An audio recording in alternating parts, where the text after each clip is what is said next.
Hi, everybody. Great to see so many people here. My name is Tim Hunt from the Cognito team in AWS.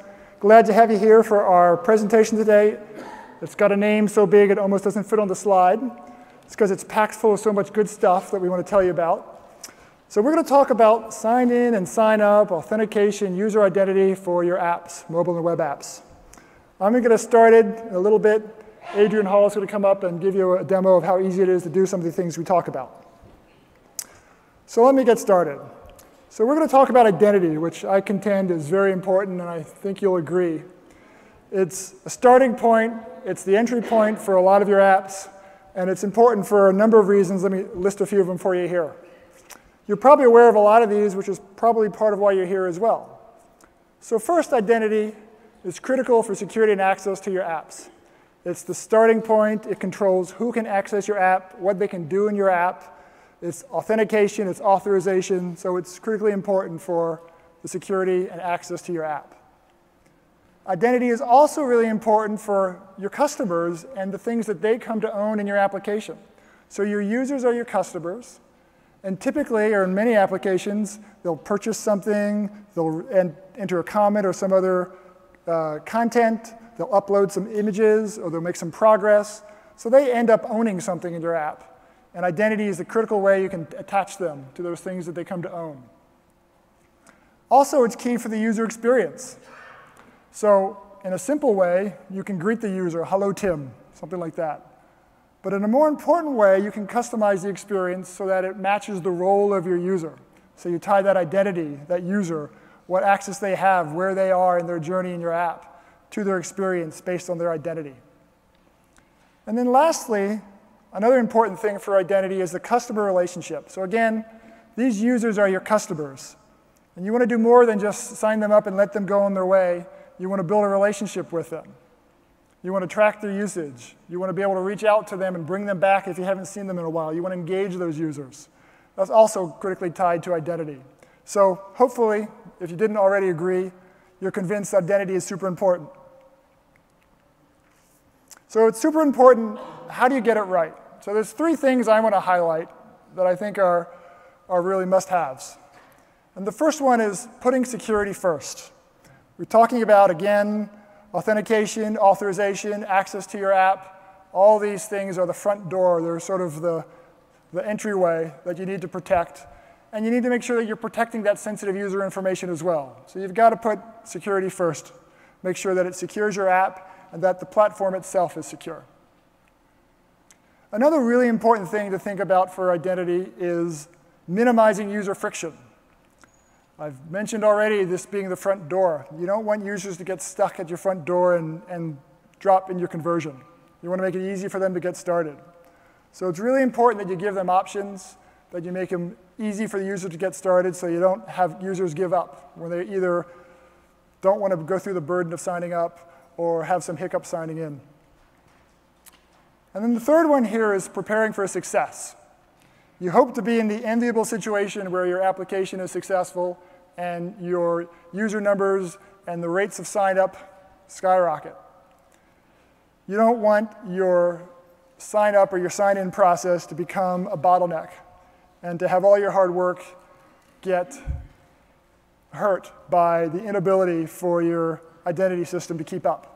So that's both the sheer number of users, whether you get to tens of millions or hundreds of millions of users, and the rate. Maybe you'll have some event, or maybe you'll have a launch, and you want to be able to sign up hundreds, thousands of users at a time. Things that you don't want to get stuck in and learn about the trouble later. So I'm going to start talking about Amazon Cognito and the ways that Amazon Cognito can help you with identity and some of the benefits that it has. So first, it offers a managed user directory. In Cognito, we call this a user pool. It gives you a directory so you can sign up your users, create profiles, create or take in usernames, verify passwords, update passwords, etc. So it's a full user directory if you want to enable your users to create their own profiles and sign up as new users. In addition to that, we've got a number of options so that your users can keep their existing identities. It's what we call federation. So instead of having to create a new account to use your app. Users can use their existing identities. It could be Facebook, Google, Amazon. Any of those are really important for the social. And in the corporate world, it's often a requirement that you allow your users, your other businesses that are your customers, to use their existing user identities as they sign in and sign up to your app. Companies don't want all their employees to be creating a lot of new user accounts and all the different apps that they use. They want to be able to control who comes into the company, who comes out of the company through one centralized identity provider.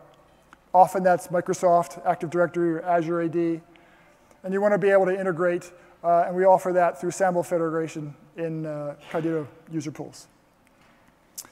We also offer two main ways of providing a UI for your users. So there's a very easy to get started approach where we'll provide it for you. It's a hosted UI, you can customize it. You'll see some examples a little bit later. But you don't have to then create the sign in, the sign up, the forgot password, the error flows, the multi-factor authentication flows. There's a lot that you might not think about when you first start to code up user identity. And we offer you sort of out of the box versions of all of these that you can customize. But if you want to take this on yourself, and some want to have full control, and they want to have maybe a native UI, you can do that as well. You can do that through our SDK, so you can have full control. And you'll see a little bit later, we also have some components now that give you a great starting point. In a few lines of code, you can have a native UI as well.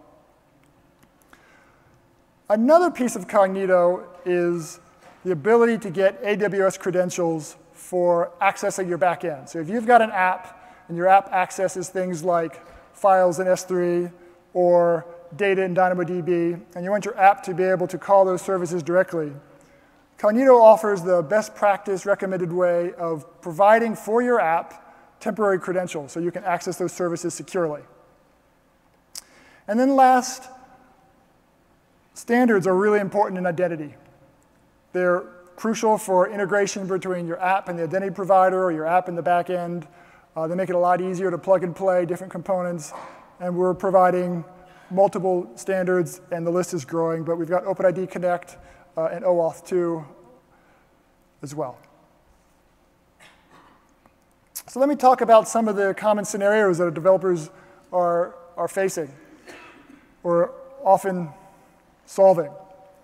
So the first one is what's described here as business to consumer. So you've got a consumer as your end user, and in many cases, you'll want to provide the ability for those users to sign in through social identity providers, Google, Facebook, Amazon, for example, or to sign in directly, create their own new account. You can have all those options. Next is business to business. Now here, as I alluded to before, businesses often have their own identity provider. Often it's SAML-based. So you can have multiple SAML-based identity providers all linked to your user pool. So you can have, for example, a multi-tenant SaaS app, and you can connect all your different tenants to their different identity providers through SAML. We have developers who are building internally facing apps. So they've got their employees as their user, and they want to be able to manage the identity of those users. Often that's, again, enterprise directory through SAML. And then the last scenario, which is growing in popularity, is IoT scenarios. So here you've got a user, and you've got a thing, and you've got relationships between the two. And you can use Cognito for the identity of those users and our AWS IoT service to manage and connect to your things.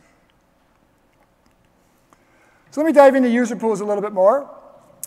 First point I want to highlight is the serverless approach. So this means that you don't have to think about servers. You don't have to think about scaling servers, maintaining servers. It's a service that does all that for you. You can quickly set up, sign in and sign up, and then let us manage the rest. You don't have to think about scaling and operations. I mentioned the user directory, so it's a fully managed user directory. It's simple, low cost, scales to hundreds of millions of users, and provides all the kinds of flows that you need for a user directory. And then again, security. I'll keep coming back to security, as you notice. So it's built based on not only best practices, but it's got built-in security features, including things like the way we handle passwords, the way we verify email and phone, multi-factor authentication. And we just announced yesterday, a little bit later in the presentation, I'll tell you about some new advanced security features that we're excited about. So with this user directory comes a comprehensive set of user flows. So you can, of course, sign up and sign in your user. You can do that multiple ways. So there's a traditional username and password. You can do email and password, phone number and password. Lots of ways you can customize that as well. You've got user profiles with attributes that you can customize. You can add your own if you like, use our standard attributes. It's token-based authentication. When a user signs in, you get back tokens, and that's how you can integrate with your app. Built-in email and phone verification, often an important step for confirming a user. They give you an email address. You want to send them a link and allow them to click that link to confirm their user and confirm that they have that email address. Likewise, you can do that with SMS and phone. And we offer multi-factor authentication. In fact, here it's listed as SMS. As you'll see in a second, we've added another TOTP, and we've got more in the wings waiting. At the bottom of this slide, I mentioned Lambda triggers, and we've got another slide here. It's one of the strengths of user pools. We've built Cognito to handle the most common use cases, but we still run into customers who have some specific requirement, and they need to maybe attach a little bit of logic someplace in a workflow, and we allow them to do that through Lambda triggers. So we've got the 9 of them listed here. They go everywhere from custom authentication flow, so you can actually change what the challenges are and the response required are, not just say username and password. Maybe you want to add your own other factor that we haven't supported yet. You can do things like custom form validation or custom attribute validation that's submitted. We just created a new one, pre-token generation. This is a little bit specialized, but it's important for some of our developers. Allows you to customize the claims and these standard tokens that we provide. Just point out one more, custom message Lambda trigger allows you to dynamically change all the messages that you send out to the user. So a time to remind me to mention that a user pool is run by us, but it's yours, it's your users. Our intent is to have this all within your name, your branding, your communication with the users, and custom message triggers is a way that you can do some advanced customization. I'll show you an easier way. Actually, I won't show you an easier way, but there is an easier way in the console that you can just use templates as well. So I talked about user flows. There's also extensive admin capabilities. So you can create and manage your user pools, of course.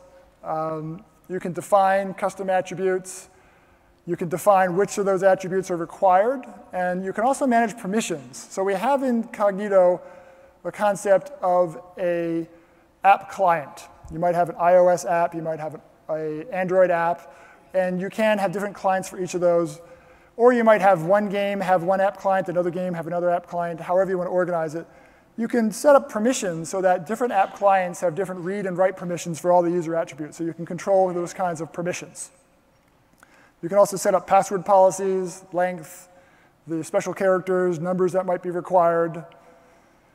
And then you can search and manage users. Again, this is your directory of your users. So you can search for users. You can manage users in terms of confirming them manually if you want to. You can create them. You can invite them.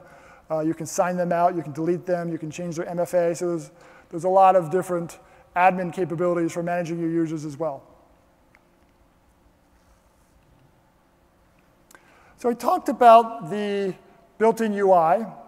And on this slide, I have a couple that I worked up myself. You probably have graphic designers that can do a nicer job, but this is kind of Tim's quick display of the variety you can have over there on the right-hand side of the slide of customizing the UI.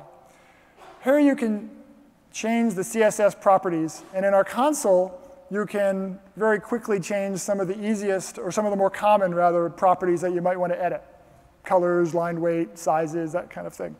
You can also upload through our API or CLI whole CSS files. So you have broad range to change the look and feel and add your own logo, for example.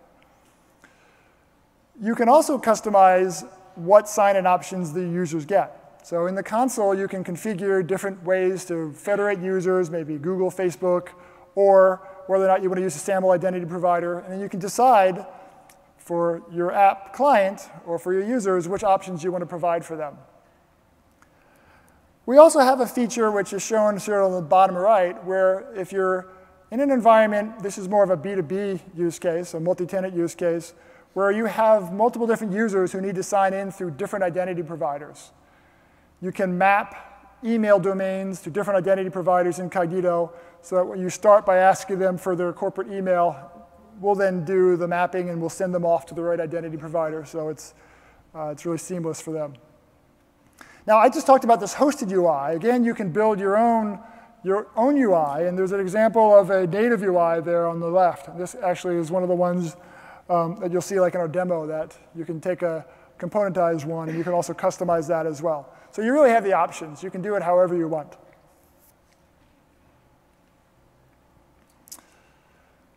We've also built right into the user directory the concept of federation. So in the directory, we talk about what I would call a native user. That's a user that has their username and password directly in their account in the user pool. I call that, again, a native user. But you can also, in that user pool, set up external identity providers. You can have Amazon, Facebook, Google as social identity providers, and SAML as the corporate common identity provider.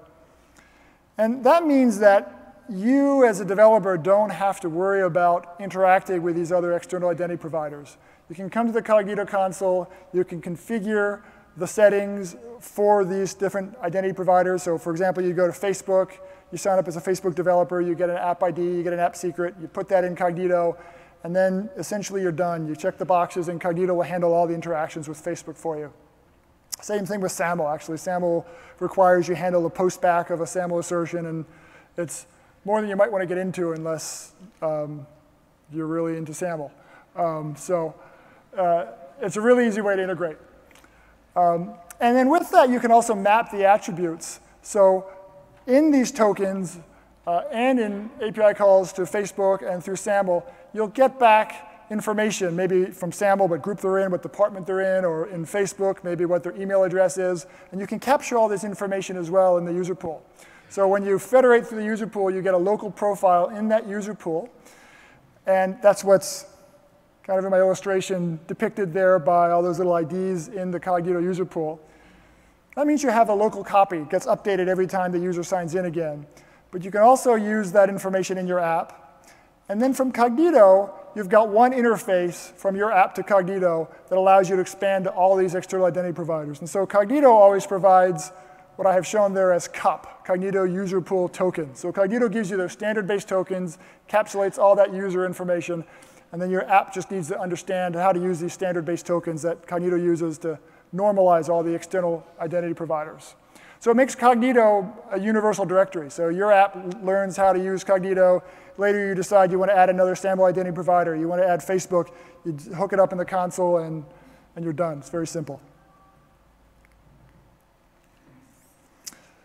Another important component of Cognito is a support for OAuth 2. These hosted UIs and the external identity providers are based on OAuth 2 flows. We now support the authorization code grant, the implicit flow, and the client credential flow. We also give you the ability to define your own custom scopes. So in OAuth 2 language, scopes are the way you define kind of what permissions the app or the user has. And you can, for example, define your own API. Let's say an example I use is maybe you have this photo API. And you just can decide that you want a scope in order to allow users to just read from it or allow maybe admins to write to it. And you can define those custom scopes, and you can decide then which apps have different permissions or which backend processes have different permissions as well. So thus far, I've been talking mostly about Cognito user pools, that user directory that also includes federation. We have another main part of Cognito, which is called federated identities, or identity pools. And there's a little bit of overlap here, so let me try to clarify this for you. Federated identities, its main purpose is to allow you to take a user and get AWS credentials for that user so you can access a backend in AWS. Now that user could be an anonymous user, or a user could be someone who's signed in through Google or Facebook, or even through a user pool. And there's other identity providers as well, OpenID, SAML, etc. When you're using federated identities, your app is going to be responsible for getting those users authenticated and getting back those authentication tokens. So say the Facebook token, for example. So if you just use identity pools without user pools, you can build into your app, you can get the Facebook SDK, and you can take that on yourself. But you don't have to. If you'd rather do it the easy way and let the user pool do that, you can have the user pool federate, get a user pool token back after federating with Facebook, and then use that user pool token with federated identity. So the two can kind of work together. When you get to the federated identities piece, again, you're getting those AWS credentials for your user, and you can map those to different user roles. So we have a system of rules that you can create in your identity pool. You could say, for example, if the user has an attribute that contains this, maybe it's a group. The group contains admin. Or maybe it's a status, which equals paid, for example. You can then map that user to a different IAM role, so they have different permissions. Maybe you want the paid users to be able to access premium content that's in different S3 buckets than your anonymous users, for example. So you can manage all that. You can manage this authorization through Cognito Federated Identities. Federated Identities also gives you a unique ID for each user. And this also can be shared across multiple ways they sign in. They could sign in first anonymously, and then they could sign in through Facebook, and they can maintain this ID. And you can use this ID in the permissions that you grant as well. So you can partition so that each user, for example, can only read from their own subspace within S3. So let me walk you through a flow that will demonstrate how these pieces come together. Now, not everybody will use all parts of this flow, but this is more of an end-to-end to give you an example. So I'm showing a mobile app here that wants to authenticate its user. And so it's going to first reach out to Cognito and call a OAuth 2 request to authenticate the user. And what I'm actually showing in the screenshot there is the result of that step actually already occurring, because the mobile app is showing our hosted UI.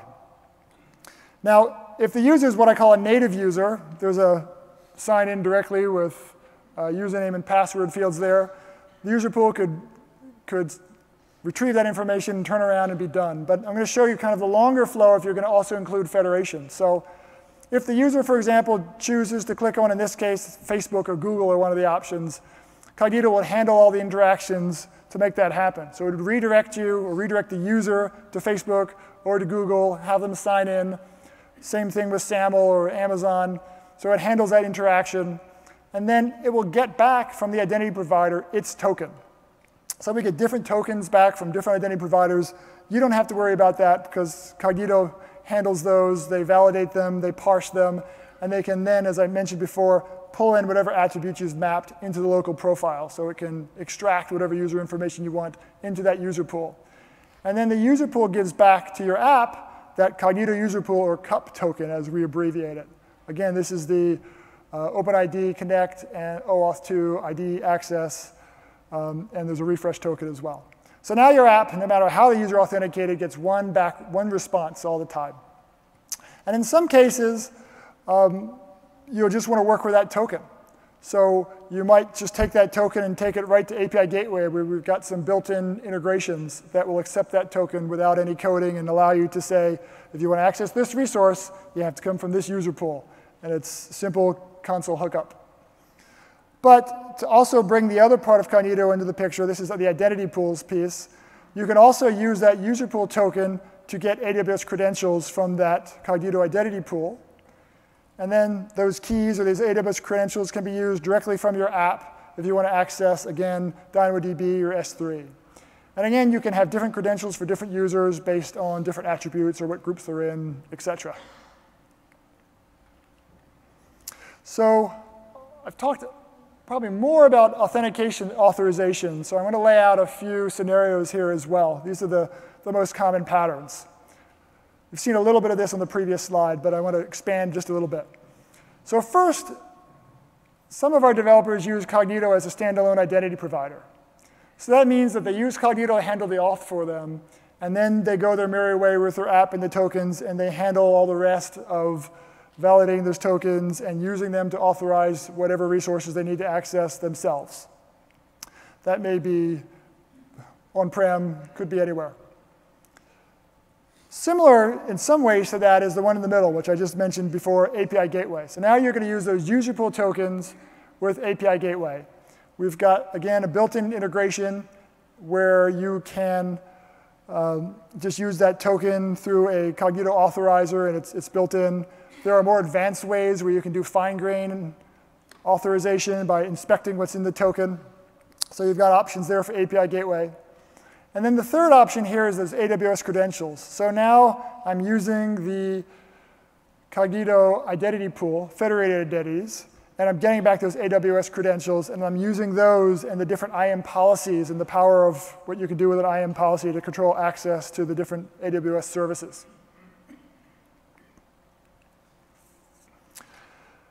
I want to switch gears and talk about an integration we did fairly recently.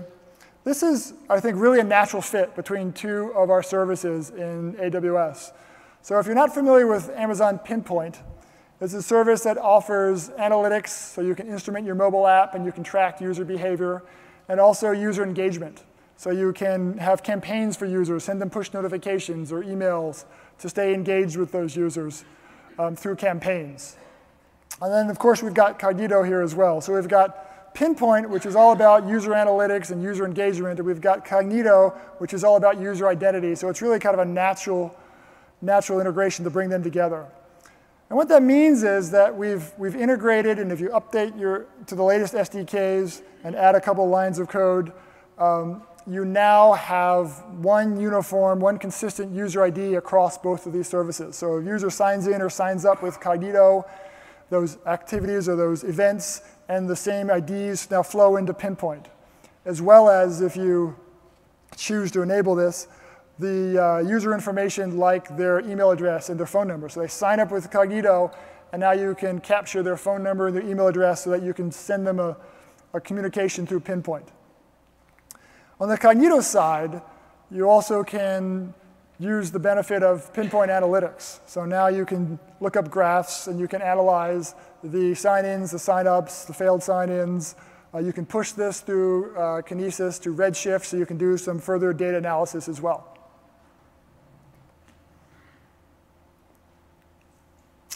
OK, I want to talk in a little bit more detail about some new security features that we just launched yesterday. So we're really pleased to have this out in time for reInvent. We just launched it as a public beta yesterday. It is public, which means that you can all go and give this a try. You don't need to be invited or signed up. It's an open beta. So what we've provided are some new features that provide new protections for your users in a user pool. These are against compromised credentials and anomalous sign-in attempts. So I've got some more information. I'll go into each of these in some more detail. So first, compromised credentials.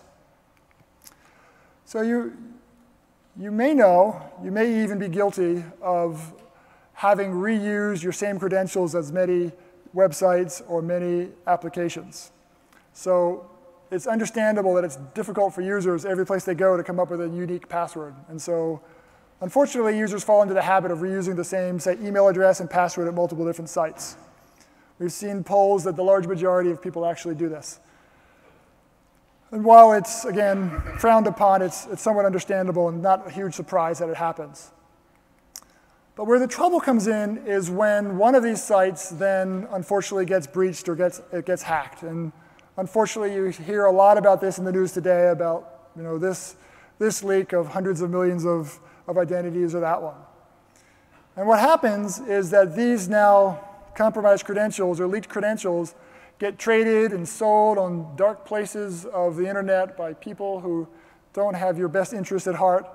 And they will basically take these credentials that they found leaked one place, and they'll try them every place else that they might think they'll work.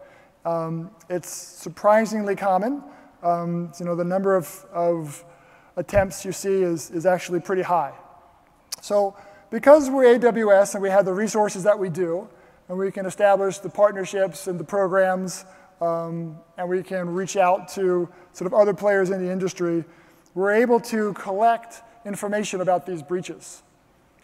And what that allows us to do is to detect if a user comes to a user pool and they try to sign up or sign in or change their password, and they want to use some credentials that we know are out there that somebody can get access to and can use, so we can stop them from doing that. We can block them from doing that. And we can ask them to provide a new password to add to security for them.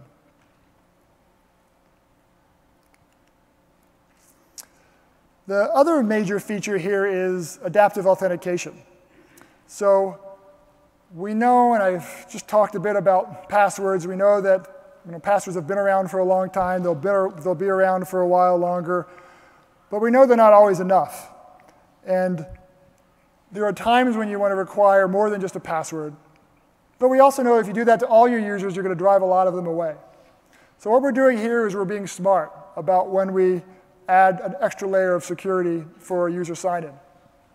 So when a user signs in a user pool, if you're using this feature, we're looking at other kind of telltale signs. Have we seen this device before? Have we seen this IP address before? Is this a location they've been at before? And a number of other ones.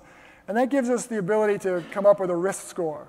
How likely or unlikely it is that this is really the user because it's a normal pattern, or is this likely to be somebody who is risky? Is this suspicious? And then we give you, the developer, some options of how you want to handle that. So you can, based on whether it's a high, medium, or low risk score, you can decide what action you want to take. At the highest end, you might want to just block the attempt. But in between, you can think about requiring additional factors. And what I mean by that is after the user puts in a username and password, then they're asked for another factor. Maybe that's a text message through their phone with a code. Maybe it's TOTP, like I mentioned, Google Authenticator. We've got more coming, by the way, so you'll see more of those. And that allows us to add that extra layer of security when it's necessary, but not to inconvenience all of your users all the time. We can also alert your users when this has happened. So we'll send them an email address if you choose to include this. Oh, I'm sorry, we'll send them an mail, and we'll have in that information about what happened. We saw a sign-in here, we saw this device, we saw this time of day, and was this you or wasn't you? Was this valid or was this invalid?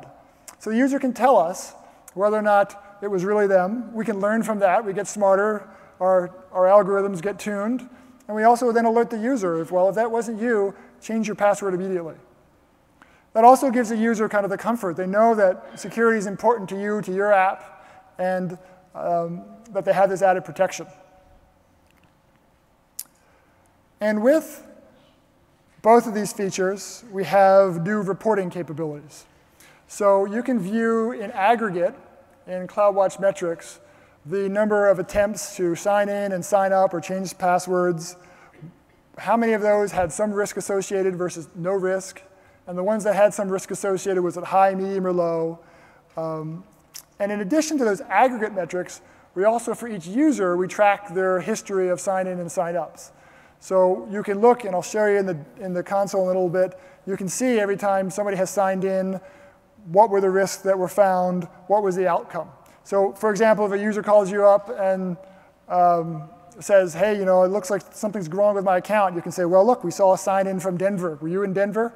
And you can help them also if you need to find a place, for example, that was legitimate for them but looks suspicious, you can give it kind of a green light also to teach our algorithms what really is legitimate for this user. OK, with that, we're going to switch over to demo mode, and Adrian here is going to take it. Awesome. Thank you, Tim.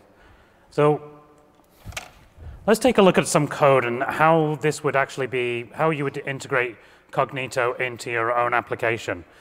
Inevitably, this is an Android app that I'm going to go through. The same capabilities exist. We have mobile SDKs for Android and for iOS, and we have a new library called AWS Amplify if you're producing React Native or you're in the web world with React or Angular or Ember or any of those. So this is an Android app. Most of the concepts are exactly the same. We try to simplify what we're doing. In this case, I'm adding an activity that is going to run the authenticator for me. So it's going to ask for your credentials and then pass control back to the main application. And you can see I've actually set up my activity right here as the authenticator activity. And I've said when the application starts, I want to authenticate. Probably not the best way of doing it. I generally want to hook it into a button or an icon that will ask for authentication when it's required rather than right at the start. But this kind of demonstrates the theme.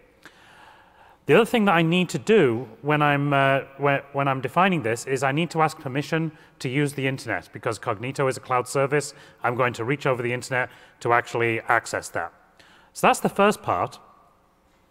Now in the mobile SDK, there is a thing called an identity manager.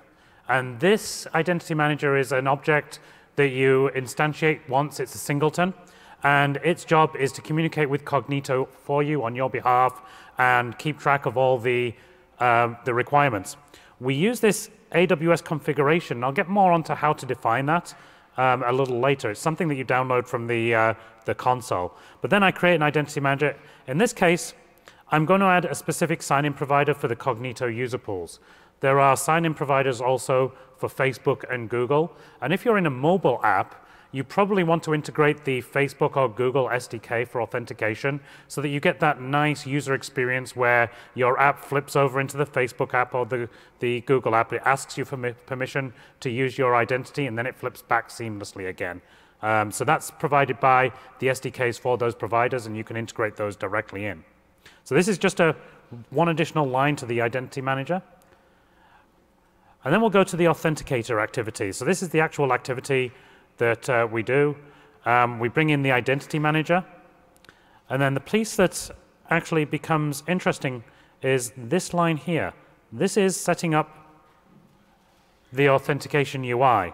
So all I'm doing here is I'm saying, build the authentication UI with user pools. That means I'm going to ask for a username and password, and I'm going to ask for a sign-up flow and a forgotten password flow, and then I'm just going to switch over to that those flows. When I authenticate successfully, it's going to come back and call my callback, which is on-complete. And in there, all I'm going to do is switch over to my original activity that actually runs the application. The only other thing I need to do here, and this is mostly boilerplate, just so no one's freaked out. There's literally 9 lines of code to get this entire thing going. The other thing I need to do is I need to create a Cognito user pool. Now, I'm with the AWS mobile team, and we've got a product, AWS Mobile Hub, that's not a service. Rather, it's a console that enables you to easily configure other services with best practices. We start with creating a project. I'm going to create a project called Imaginatively Reinvent and click on Create. This is an Android app, and that just adjusts the way that they tell us about the integration instructions so that when you look for the help files, they'll automatically give you the Android instructions. And then I'm going to skip this for right now because I need to set up something. So my next thing is to, add features. And the features that I'm going to add is the user sign-in, which creates the Cognito. And you can see we've automatically added email, password, Facebook, and Google. For this flow, I'm going to add an email and password. And you can see I've got a fairly simple form. I'm going to make it very, very insecure just for the purposes of demo. I'm going to only require 6 characters in my password. I'm not going to do multi-factor authentication, and I'm only going to ask for the email address. So I'm going to create that user pool. It will also, behind the scenes, create an identity pool within Cognito. Now I need to go and download, integrate, and download that cloud config. And that downloads a JSON file.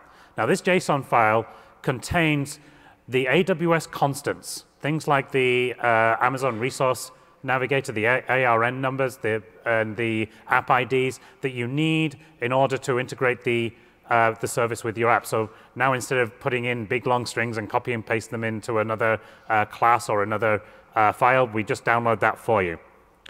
I do need to copy it into my directory. I've got this, I'll show you where this is in a minute. Downloads, AWS configuration of JSON to there. That's all I need to do. Now back here in my resources, I've got a raw directory. If I was on a Swift application, I'd just put it in the top level directory. Same file used for the same function. So let's take a look at what that looks like. I've got a Pixel 2, which I had already done, and it's going to compile the program. There it goes, and then it's going to start it. And immediately I get a nice sign-up thing. I haven't actually have to define this. All the colors, icons, and stuff like that are configurable. If you want to go full hog and just design your own UI for this. The example, the mobile SDK is fully open source, so you can take the sign-in activity that we provide and rip it apart and put your own fields in there, your own UI. I haven't got an account because it's a brand new service, so I'm going to create one. Adrian is a good username. And I'm going to put something like test123. And the important one, you all can note this down if you want to email me, but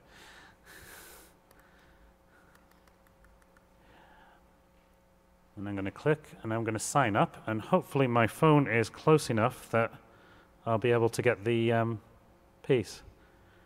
Oh, maybe it didn't need it. 1, 2, 3, sign in. Yeah, man. I think I'll have to pass it back to you, Tim. Lack of internet access. I'll be down in the AWS mobile booth. I'll hopefully get this fixed. So if anyone's interested in seeing the code or anything, I can point you to the right direction. All right. So thank you, Adrian. I'm going to now imagine that Adrian had done that, and he wanted to add a little bit more, some of these features I just talked about. So I'm going to just quickly show you in our console, the Cognito console, how you can do that, and so what some of the options are. So there we go. So hopefully I'll have better internet access than Adrian did a second ago. So here I am in the Cognito console. And this is in the user pools part, so I have a list of my user pools that I've created. So if you look in this demo, ASF demo folder, or user pool, first I'm going to quickly take you down to this analytics tab. I just want to give you a sense. I talked about that Pinpoint Cognito integration. I want to show you how easy it is to set that up. It takes, again, the latest SDKs, a couple lines of code in your app, and then simple configuration here in the user pool. So if I were to just select, I only have one app, so maybe I only have one iOS app, for example. I select the one I have there. I can select a Pinpoint project, so you go to the Pinpoint console, you create a project in a few clicks. Then you come back here. If you want to be able to use like the user's email address or their phone number from Cognito, you check this box so that it gets created over in Pinpoint. And then you just create a role for yourself. I think I misspelled Pinpoint there probably, but the idea here is you create a role because you're giving Cognito permission to access Pinpoint in your account on your behalf. And so that kind of gives us the permissions model there as well. So I could just click save here and I'd be done. It would be that simple. Data would start showing up for the analytics. Those users' email addresses and phone numbers and those common IDs would now be flowing across. The other thing I wanted to show you is the advanced security features. So I have them set up for this user pool, but I could have started like this. Typically, when you come into a user pool, this feature would be off. And you have 3 options. Off is certainly an easy one. You can always turn it all the way on. And we have this thing in the middle we call audit mode. The idea of audit mode is to allow you to start exercising all of our algorithms, all of our tests, all of our checks of the sign-in and sign-ups, and log what's happening before you start acting on that, or before Cognito starts acting on that and changing behavior for users. So if you want to monitor it for a little bit, you can start in audit-only mode. But once you turn it on, you get the following features that are, or following settings that are shown here. So you can, again, define this for an individual app client, or you can have default settings for all of them. You can choose when we detect compromised credentials, whether or not you want to block them or continue to allow them. You might allow them, again, if you're monitoring, but at some point, to really get the value, you'll want to start blocking those insecure credentials. You can also choose, if you want, for which events you do that compromised credential check. Is it sign up? Is it sign in? Is it forgot password? Or all 3?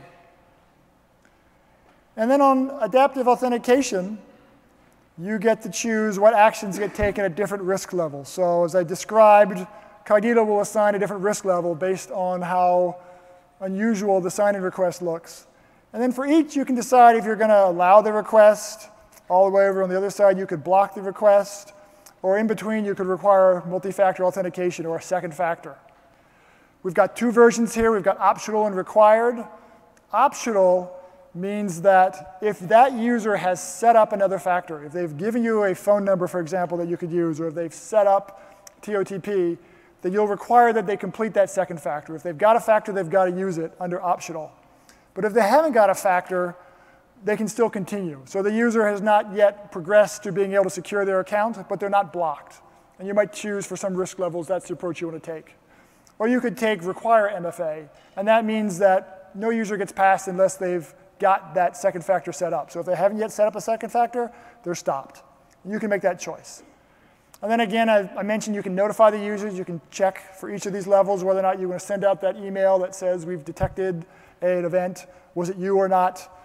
You can quickly configure where am I here? OK, so you can configure, there we go. You can configure the information about sending those emails. So you get to choose the from address, for example. And this is something that you will have pre-verified over in our simple email service, SES. And you can come back here and customize your from address, for example. And you can also customize all those messages. So there's a real simple way. You can have plain text or HTML messages, templates. They're populated with placeholders for things like time and the name of the device and the location. So you can customize how you want to communicate with your users. You can give your app name in there or your company name. And then the last quick thing is you can also choose if you want to whitelist or blacklist any of the IP addresses. You might, for example, have a facility where you do all your testing and development. And if you do a lot of testing, that might start looking suspicious. And so you might want to whitelist an account like that. So those are the options you get. It's that simple to set up. And then once you've done that and users have started to sign in, sign up, in this user pool, I've asked a number of colleagues to help me out and give my demo a bit of a test. And I've got myself in here too. So this is what I tried, a bunch of different sign-ins and sign-ups for different devices, different browsers. I used proxies to look like I was signing in from the Netherlands and was able to trigger the different types of risks that Cognito can detect. And you can also keep track of what happened. Was it were they challenged just for their password and were they successful? Were they challenged for multi-factor authentication and were they successful? So you get all this data. And you can click on any of these and you can decide to mark it as either valid or invalid. So you can help our algorithms learn over time. All right, I'm going to flip back to the slides. A couple more before we wrap up. So first, I want to show you this link to a resources page. So if you go to our website, you can also find this if you just start the Cognito website. But our developer resources page has lots of things to help you get started, including getting started guide, links to documentation, videos, links to blog posts, discussion forums. So lots of places, lots of things to help you get started. If you have questions while you're here, we've got a booth over in the exhibit center. And we've got a mobile booth there. We've got people from Cognito there all day today up till 6 and other days as well. And we've got a special program if you're a tweeter and you want to tweet about Cognito, tell us how you're going to use it or how you are using it, you can get a t-shirt as well. So with that, I want to thank you and ask you to complete the surveys as well. Thank you.